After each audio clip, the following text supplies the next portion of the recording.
Friends, hello and welcome on techgrowspeaks.com. Today I would like to discuss loop control statements. Basically, loop control statements indicate a group of statements to be executed repeatedly. In Python, we can have two types of loop control statements, while loop and for loop. But here the structure of the for loop is quite different from that of the for loop structure in C, C++ or Java. That we'll see while I'll be doing the coding for demonstration purposes. Now loops can be associated with break and continue. Break is used to exit from the current loop and continue is used to stop current iteration and continue with the next one. Now I'll demonstrate the while and for loop by using Spider IDE. So now I would like to write a program for demonstration purposes. So first I will write here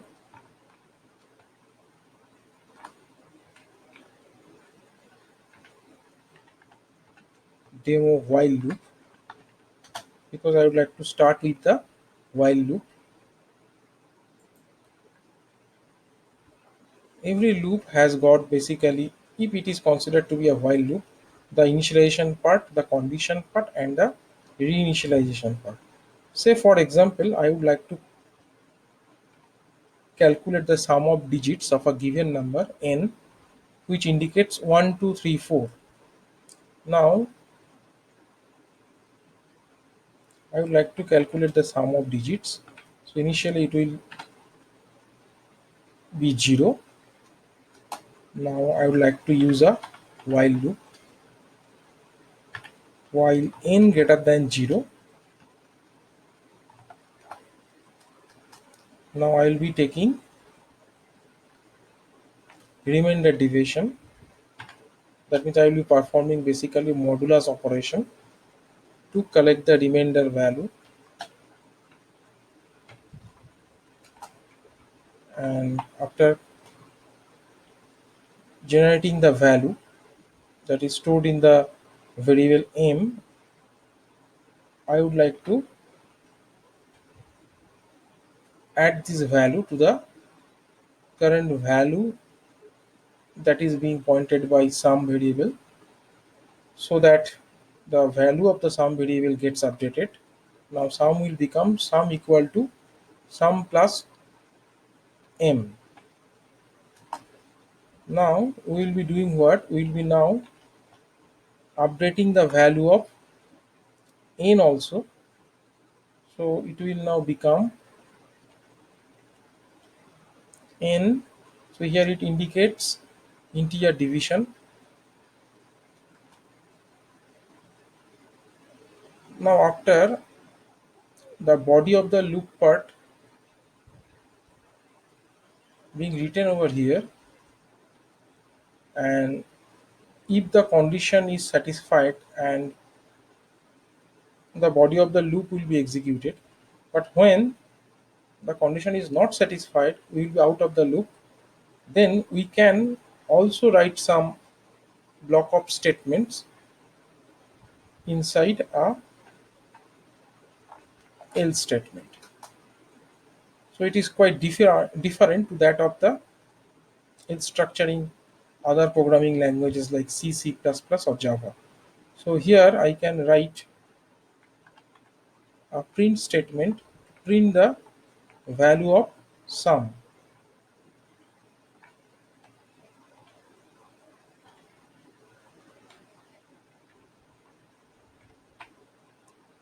Now I'll save the program, try to run the program. So it is showing demo while loop and sum equal to 10. Now I'll be using another group of code statements to demonstrate break and continue. So demo break. So now I'll be having some counter variable, say I equal to 0. Say for example, if I'm putting some condition here like while I less than 5, I'll be doing the reinitialization part first, I equal to I plus 1. Then I can put here a condition in terms of if statement, like if I equal to 4, it will be coming out of the loop. That means the current loop will be stopped. Here I can print the value. Now I save the program and try to run it. So it will be showing the result accordingly. Now I will be implementing the continue part.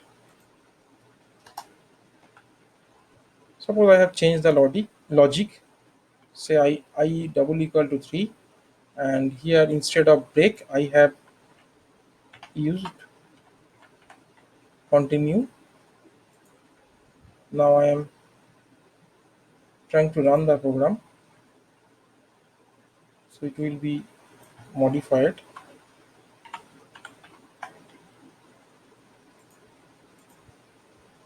So it is showing the result accordingly.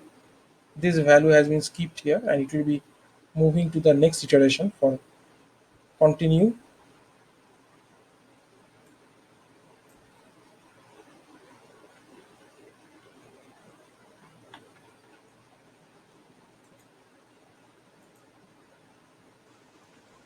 Now I'll be doing what? Now I'll be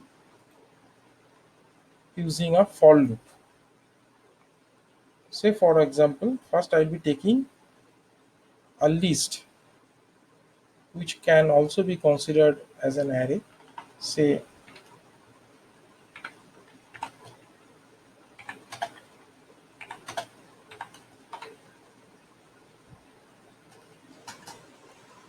now suppose I would like to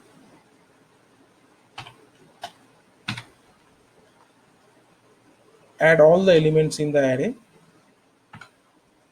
So I will be taking one variable that is named sum and it is initialized to 0. Now I can have a loop like for t in arr sum plus equal to t. Now, like the previous case for the while loop, I can also put a else statement here.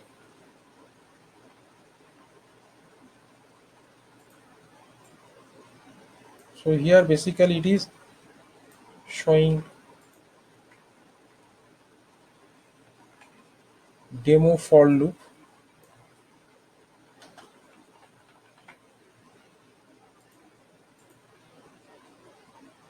So it is showing the result accordingly. Now I can have another variant of the for loop.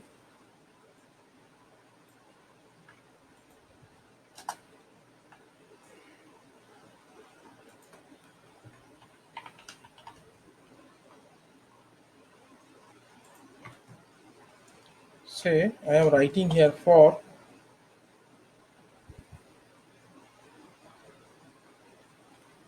I in range. So range is basically a function. So suppose I am writing here 10. Now I would like to print the value of I. Here I have not specified any initial value of I.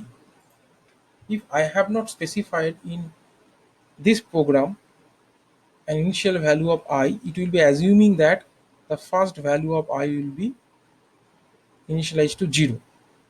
So then it will be trying to run the loop. So let's see what happens. So here it has started from 0 and it will be moving to the last value, that is 9. So now I will be adding some initial value.